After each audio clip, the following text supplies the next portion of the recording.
So, as many of you know, NFL football does start in less than 24 hours. But for those of you who don't know, we had a chaotic weekend of football, or at least two-thirds of a chaotic weekend in football for the Labor Day Classics in Canada. And joining me today is Argonauts color radio commentator, Mr. Ben Grant, also a good friend of Three Down Nation as well, as I took over for him. Sir, how are we doing on this Wednesday evening? Doing great. Happy to be talking about an Argos win instead of like what do we do now. So I guess that's been good. But yeah, what a bananas finish to that game. I still can't get over it. Yeah, that's the thing, because it was such a weird game because it started off slow and I was telling people I think this is gonna be a points explosion. It's gonna be crazy, and it got really slow. Both offenses didn't get going, and then out of nowhere, it was a special teams play that really, kick started this second half explosion to where it was just it lived up to the hype of just hey, whoever has the ball last is gonna win the game. Yeah, it was, and we've seen a few games go like that. There was another one, I think it was that Ottawa game where it ended up, both teams in the 40s, and it started out slow as well. And this one, yeah, 6-3 at the end of the first quarter was just like field goals. Is that what we're getting on this Labor Day Classic? And you're right, it was that punt block, which was such a huge momentum swing. This game felt like a wrestling match, like it felt scripted in that you had this like huge turning point and the big run, and Hamilton went out in front, and then Toronto came surging back and went ahead, and then in the dying moments, the old man, the hero, the Labor Day hero, came down and scored what everyone thought was the game-winning touchdown, only to have um, Nick Arbuckle throw a miracle pass to Brissett, and then the fortune of stepping out at the three with 1 second left instead of zeros on the clock it was just the perfect way to cap a game that is just one of those you can't describe to anybody. If you didn't see it live, if you weren't there, you really don't understand. I completely agree with you, and also I got because the situation with the elevators in Hamilton, how it's not exactly the most fun ride down at any point. So myself and Mr. Stanishi took those elevators down a little bit earlier, and we realized, oh, we got down and we basically heard, oh, hey, Hamilton just scored a touchdown. They're going ahead. Their fans are going crazy. And then as soon as that Brissett play happened, you felt like they were still confident, but it just the air was just taken out of that. Well, metaphorical, like it was an outdoor stadium, but the air was just taken out of the room where it was just oh crap. Because even Dinwiddie said it, where it's yeah, those fans are ready to go, drink some more beers, cap off their Labor Day after a great win. And then Nick Arbuckle said, the quote of famous legend just retired, "Not so fast, my friend." Yeah, not so fast. Exactly. And it was a range of emotions. It was even beyond that because like Mike Hogan and I noticed that when Toronto went up, a lot of Hamilton fans started leaving. And then Bo came down and got stopped. Remember, Wyndham McManus batted a pass down on third down. So Toronto got the ball back with like a minute 26 or whatever it was left. And then more Hamilton fans left. And you saw guys going, heading to the aisles, and we're just like, this is, you're still in this game. All you need is a two downs stop, and you're getting the ball back with Bo Levi Mitchell. And sure enough, that's what happened. The Argos went 2 and out. They punted the ball back, and everyone outside the stadium, you saw them actually going to the fences and peering in to see, what's happening here. And then, of course, they celebrated big time when Hamilton scored. They're celebrating outside. They're celebrating, at the fences in the stadium. And then even on that last play by Brissett, there was confusion as to what was happening on the replay. And I think a lot of the fans on our side of the field, on the press box side of the field, I think they thought Brissett had scored. And so I think they believed that was what was being reviewed because it showed zeros on the scoreboard Yep. in terms of time. And so when the official came on and said, after replay review, the runner stepped out at the 3 yard line, everybody cheered, thinking, oh, Hamilton won. And then he's like, oh, and there's 1 second left on the clock. And then they're like, oh, and that was the end of it. And how about Simon Chavez, a backup long snapper, coming in after having trouble earlier? The missed field goal was a bit of a bad snap. There was a block punt in there, which wasn't his fault, but it still was Yeah. operations issues. And with all that pressure, got that snap clean, and they hit that field goal, a short one, but still. Yeah, exactly. And because I love how you bring up just the long snapping issues. how it doesn't directly relate, but it all can kind of be one cog in the machine can really cause a bad play. It's kind of like how on defense, hey, in order for a linebacker or a DB to get an interception, it's all about the pass rush getting home in time. So it's all it's not connected totally, but it is connected in a way. So like you said too, even like where I was like, cause so I was in that tunnel right there where the Argos come out, and the way I was like looking at it, I'm like, I thought the same thing. I was like, holy crap, Brissett just won the game. Like, this is over. Like Argos, which 2.5 weeks ago it was, right, the eulogy, Murphy's Law, 2-8, and now they're 4-8. It's 4-8. They're only 2 games out of first now. To then, which I want to transition to. I look at the quarterback situation in two different ways. I look at it as a baseball analogy of you have a hot pitcher that you don't want to take out, but you also have a franchise quarterback who's making the most money in the league. So it's real. And that video yesterday, I'll say this, I don't want to take too, I know our group chat was going off about it. I don't look too much into it just because the team's on bye and because I know Dinwiddie's, I think he's back home in California right now. I believe home is California. He said he was going back home doing some bass fishing this week. I know the rest of the team's off doing their thing. So I feel like we'll probably get more clarity next week. But what's your opinion on the quarterback situation, and like where do you see this going down these last 6 games? Well, I know we haven't heard anything official from the team, and like you said, we won't. Yeah, It'll probably be till next week Monday or where Tuesday. right, and we'll we'll find out then. But it looked pretty clear, like from Chad's post, there was like I don't know what else he could be talking about, but he says he's essentially ready to go. He put the date, the comeback. Like I don't know what else that can be. Like he obviously feels he's ready to go. Now, whether or not he has the blessing of the coaching staff, the organization, who knows? Whether or not he's cleared medically, like we don't know. We don't have answers to that. I'm going to assume so.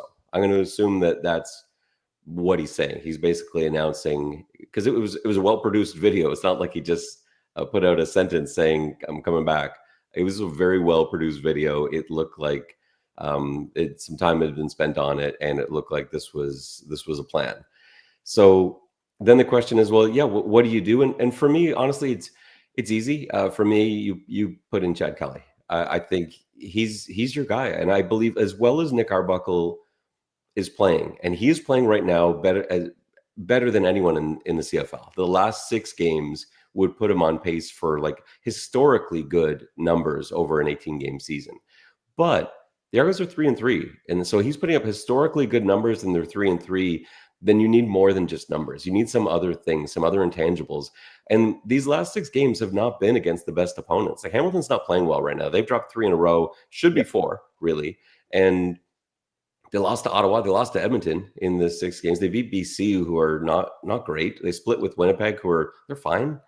And so this last 6 games, this is not an easy stretch coming up. And I think they need Chad Kelly for it, as well as Nick Arbuckle's playing. And I couldn't be happier for Nick. He's got a job for sure next year. Like he's a starter in the CFL. I don't think there's any question about that in probably any team's eyes, looking at what he's done over these last 6 weeks and really all year long. So my thing with Nick Arbuckle is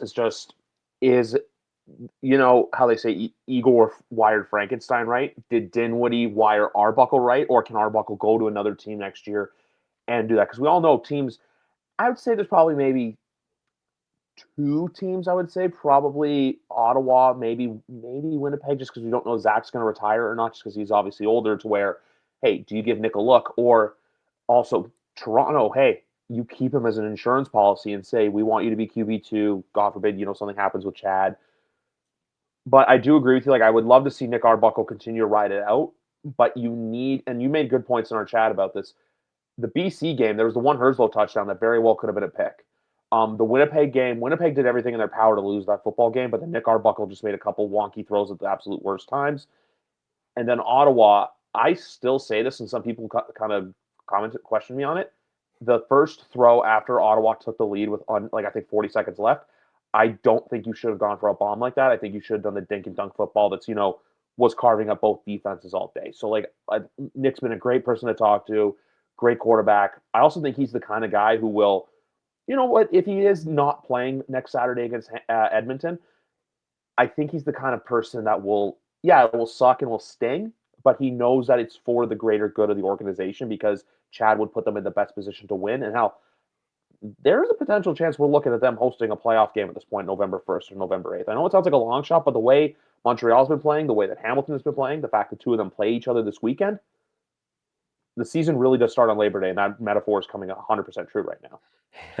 And well, Montreal's about to get a bunch of guys back, Yeah. so they're not the Montreal team we've enjoyed over the last like 3 or 4 weeks. Like this is going to be a very different looking squad. I think they're getting like 7 starters back this week, and Davis Alexander's not among them, but he's not far away. So probably by the time Toronto plays Montreal, that may be that same like 3-0 Montreal squad that looked so good earlier in the season. So we'll have to see. But you're right, like depending on how this last 6 games go, if they go 4-2, they could finish anywhere from missing the playoffs to first in the division, second in the division. You have no idea, no idea. It's up for grabs. But I think going 4-2 in the last 6 probably gets them in the playoffs. Yeah, so 4-8 right now. If they go, I think 8-10. I think anything less than 8 wins probably would disqualify them. You need some serious help, yeah. You need to you have to sweep BC. But for me though, it's always been those last 3 games of the year they have where Hamilton's coming down. Hamilton comes up the QEW this time. They go to Sask and then they go to Calgary to where that last week 21 of the year, they're probably going to be scoreboard watching. Just hey, can we get help here? Can we get help there? Because lucky for them, they're on bye, but at the same time too, that can be very crucial considering hey, if you're in the playoffs, you'd be well rested to where either, like I said, if they somehow manage to get first place, which I know people are saying, oh, it's crazy. Not necessarily crazy when you're 4-8 and you're only 2 games back. Or you know what? Hey, you get an extra week off before you play in an East semifinal, whether it be on home soil at BMO or on the road. Yeah, and I would go further than those last 3. I would say the last 5. So Yeah, you're hosting Montreal. Montreal's they're going to be fired up in that game, and they're going to be pretty much at full speed. Like I said, I think Alexander's back. I think everybody is back yeah, for that Montreal game. Then it's at BC, and I know I don't love how the Lions are playing, but it's hard to win in BC. Those cross country road games are really tough. And then, like you said, Hamilton's revenge after that at Saskatchewan, at Calgary. You can only lose 2. You got to win against Edmonton next time out. It's not an easy path, to be sure. absolutely. And I still say this though, and I know a certain analyst for a certain network was kind of chastising Hamilton fans for not coming up to the QEW in that game back in July. But I've been saying this for months now, where that game I really, really hope is well attended, considering it's a Saturday afternoon. The weather's still going to be very nice outside, even if it's a little chilly. And like I said too, that game could have serious playoff implications. If Toronto takes the season series, that really puts everything on its axis. And because, like we say too, Hamilton's now won 4 or 5 against Toronto. If they'd love to win the season series 2 years in a row, you know what? Hey, Toronto hangs their Grey Cup banners. Hamilton hangs their beat Toronto in the regular season banners. So that's just another little notch on their belt, I guess. But no, I do like your take on the 5 games. I always just looked at those 3 games because how well Saskatchewan's been playing, and just more than anything on Calgary, the way Calgary's defense can really take over a game like we saw. It wasn't the most exciting game Monday night, but the fact they just basically put a stranglehold on Edmonton and said, no, we're not letting go. We're winning this football game the way we are. It just shows that, like, look, they're the real deal out west. And also for Toronto, it's been a place I don't believe Dinwiddie's ever won in his career, or at least he's had a lot of trouble going when he goes back out to Calgary. He won the very first game of Yes. his coaching career in Calgary, and that was a nail biter. Eric Rogers with a couple of huge plays at the end, but since then it's Calgary's it is a tough place to play. It's another one of those.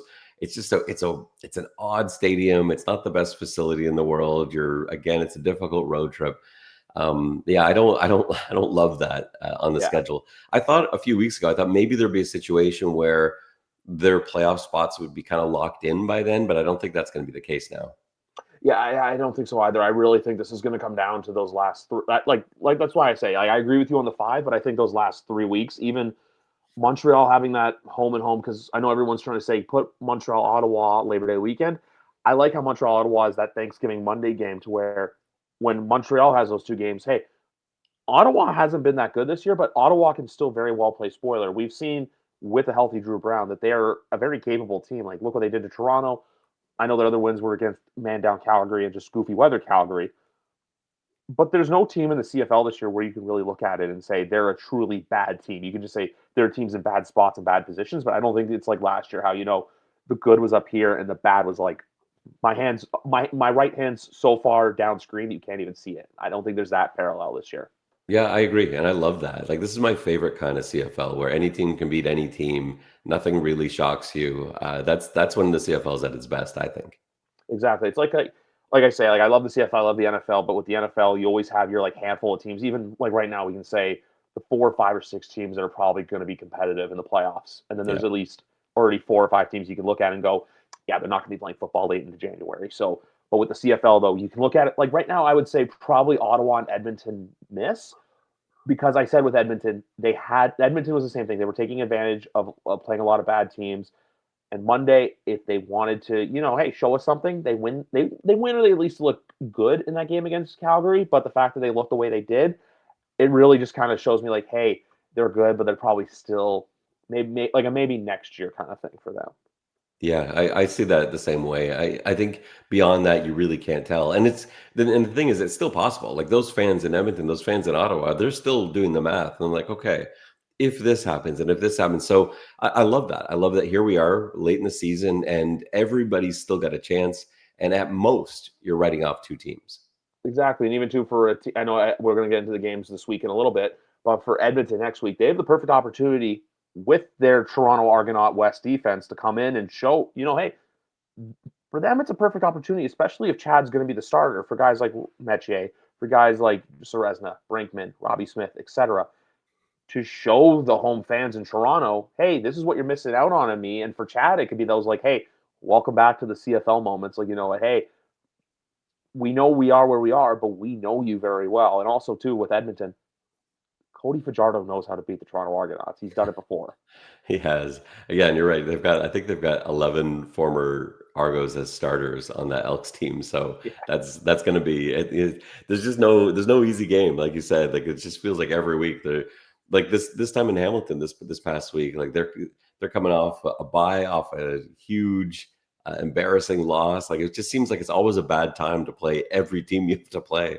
So this is the case with Edmonton, especially if they're able to win, we'll talk about that game. But like if they're able to beat Calgary and still are hanging on, maybe it's different if they lose it and they're like, you know what, season's done. But yeah, knowing Toronto's luck this season, Edmonton wins it against Calgary this week and then feels motivated to get back into this thing. yeah, that's exactly it. But with Toronto, though, one thing that Nick Arbuckle said in the locker room post game that I really agreed with in that like video they released on socials was, hey, no one. I'm not going to repeat it all because it's a lot of explicitives. Nobody wants to see us right now. Like the defense, even though they allowed 33 points, they still shut down one of the best offenses in the league. No, or kept them at bay because let's be honest, Keandre Smith had a fantastic game. Kenny Lawler did Kenny Lawler things. But the fact they were able to hold them to what they did, the fact they did to the BC Lions what they did, it kind of shows pause to where now you would love to see them play this weekend, but I feel like for them to buy comes at a really good time to where it's just, hey, let's carry this energy, go into these last 6 games because hey, having the bye week and then playing 6 games and then potentially setting yourself up for November football, the blueprint is there. I think it's just really now it's not on anyone else. It's on those men in that locker room who wear the double blue to really, I'm going to use a metaphor there, is to pull together to get them to where they want to go. I think it's up to them now. They know what they're capable of. It's just, can we put the right pieces in place to get us to where we want to go? You see the buy-in in that video you're talking about? Like Yeah. it's not just lip service, right? It's not just No. like a quarterback saying, well, I guess I should go up and say a few things. I'm the quarterback. And the room believes. And you see the sideline, like the way that sideline erupted when well, first on the Brissett play, but also when the field goal went through. Yeah. Those are not guys going through the motions. Those are guys that believe they are in something. And that's what it's going to take to be able to string enough wins together down the stretch. It is not going to be easy. And like you said, they needed this bye badly. They got over a dozen guys on the 6th game. A couple of those guys may be coming back. Guys that toughed it out this week. I don't know how close to 100% Ryan Hunter was feeling. I know Winton has been banged up all season. Like he desperately needed this bye too. Cameron Judge was getting up slowly. He had a sensational game in Hamilton. So they needed this bye. I actually went on my way to speak to Ryan when we got into the locker room thing, And he even said that he was a couple days away from his season being over. Like he very well could have been just like, hey, he's on IR again for 6 games, and that's when everything's done. He's decided, hey, I'm going to take the higher road. I'm gonna rehab my butt off and just get back to being who I am. But for him, though, he really, I could tell that there was that fire and that drive in him to come back and play well. I do think we get Coxie back after the bye week. I asked Ryan about Coxie and Daniels. He didn't say anything on Daniels, so I could see it maybe being a game or two after. Derek Sluka being out, among other guys. That's just. But you're right. They have the chance to get healthy. If they even get Coxie back to that wide receiver room, no matter who's at quarterback, that's a very, very dangerous receiving room that Toronto has. And you know what? Hey, it doesn't hurt the fact that they found their running game. Yeah, the running game is helpful. How nice has that been, I'm sure, for Nick Arbuckle to have 90 yards and then 85 the week before after he was the leading rusher coming into this past week, which is absurd because he might be the slowest starting quarterback right now in the CFL. He's not a runner.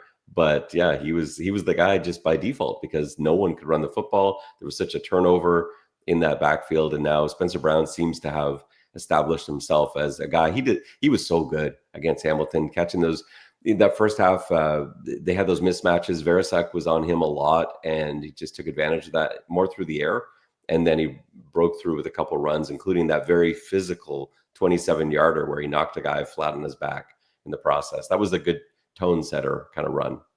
And the other thing too with the game on Monday, just to put a bow on it, was the fact that Hamilton still played the way they did, even though they got two of their best DBs back in Katatonis and then obviously former Argos Jamal Peters. It really just shows like I don't know what Hamilton does from here, but like they really gotta because I think if they lose, we'll talk about this in a second, but if they lose Saturday, I think that's where panic really starts to set in down in Tiger Town.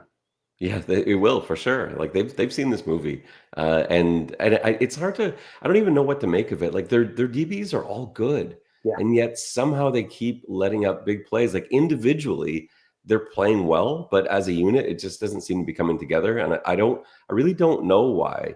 Because I think they're playing good football. I like all those guys, every single one of them, including Stubblefield at Sam. Like those are good players. They just can't quite get it together.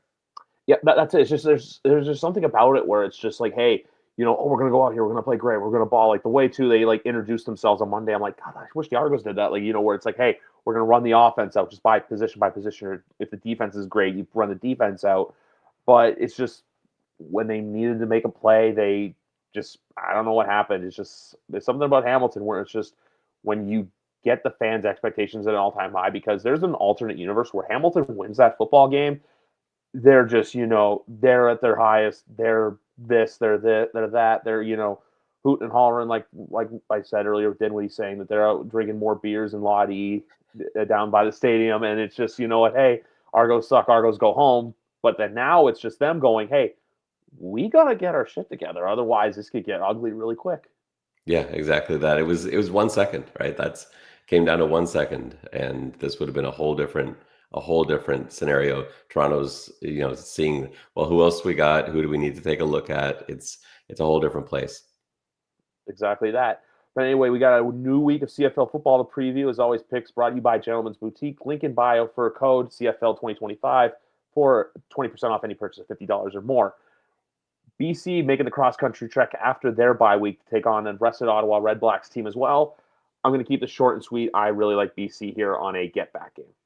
Yeah, I just don't trust Ottawa without Drew Brown. I think this is a tight game if he's in, but I think with anyone else, I just haven't seen enough from them aside from that weird rain game in Calgary. That's what it's going to take. Like if it pours, if you got a monsoon coming in, then yeah, maybe Ottawa. But I think you have to take BC. As tough as those cross country games are, I think they're going to play like with a little bit of desperation. Exactly. The expression I've been saying is that he crumbles when he's back there, quarterback. He crumbles like a crumble cookie. But no, it's also 5.5 to spread. I do think as well they cover that number as well.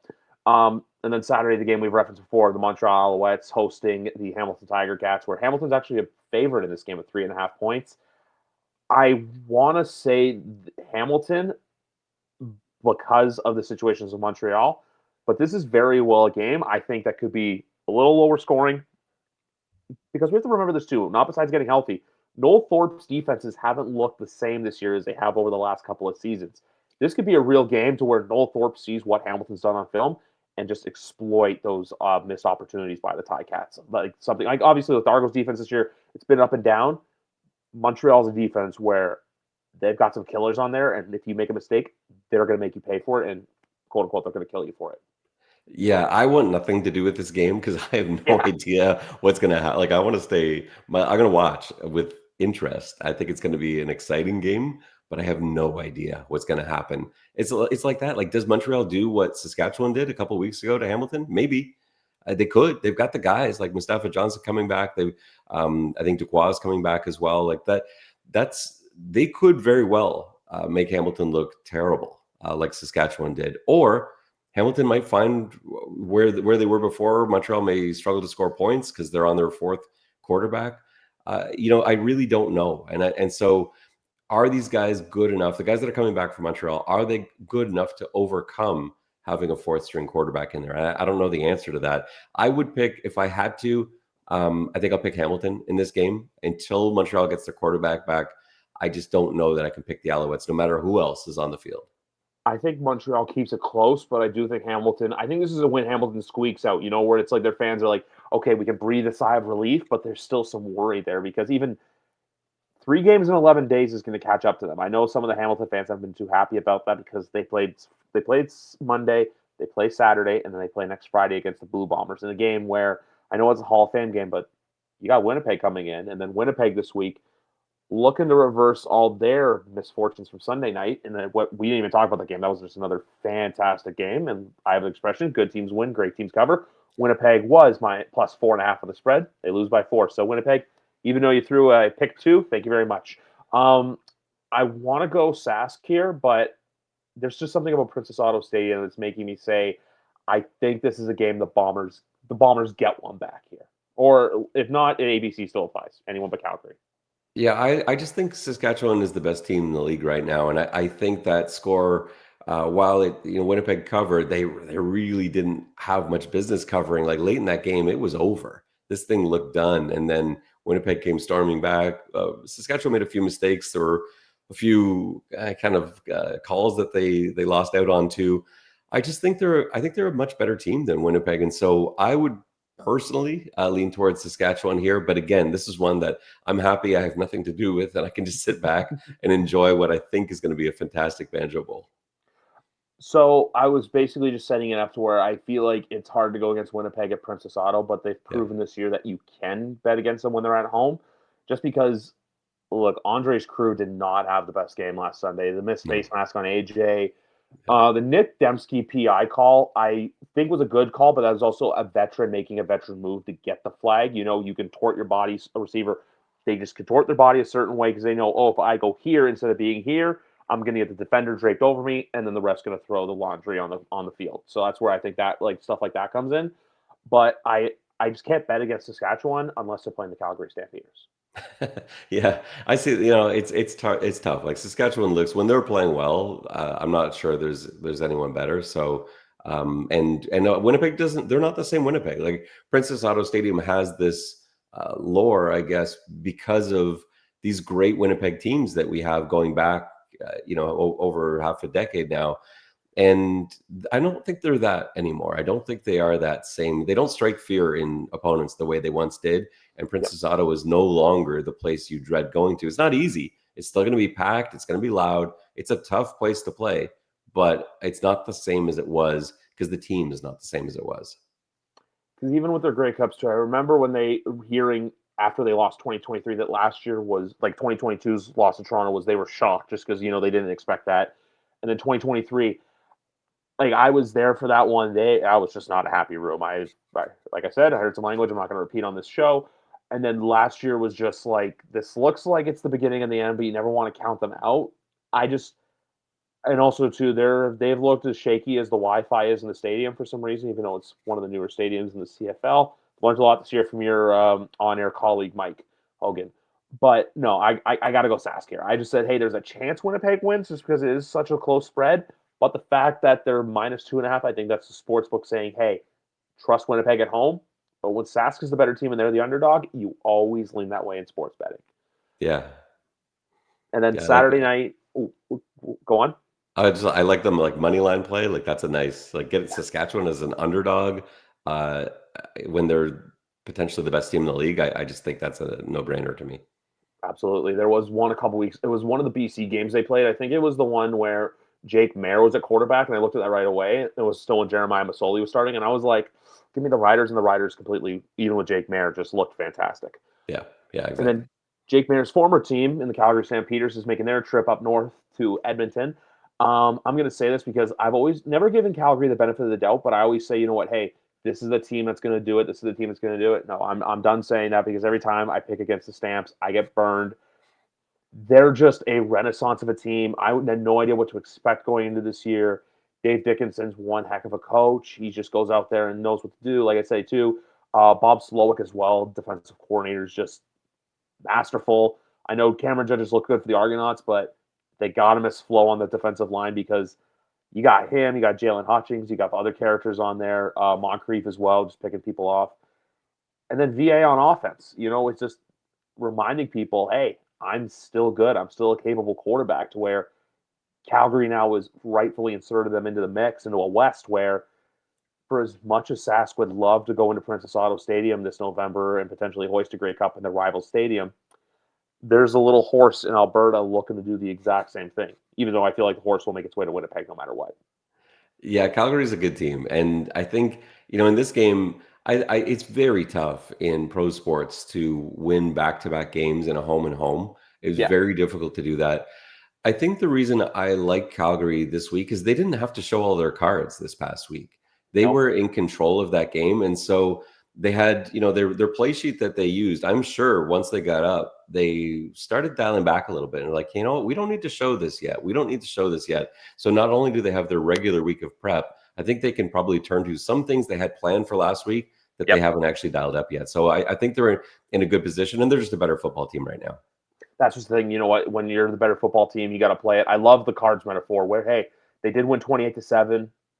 I'm going to use a baseball analogy again. Their starter went really deep into the game. They didn't have to do anything. Meanwhile, some of our colleagues, I forget who brought it up. I know I heard John Hodge repeat it on the Three Down Nation podcast about how this is when you put Trey Ford in. You know what? Hey, it's not saying he's to start, but it's just they metaphorically strangled Cody and just made his day miserable to where you got to change it up. So I think if Edmonton does want to win, they really got to pull some, tricks off their sleeves. They really got to find the quarter behind the ear.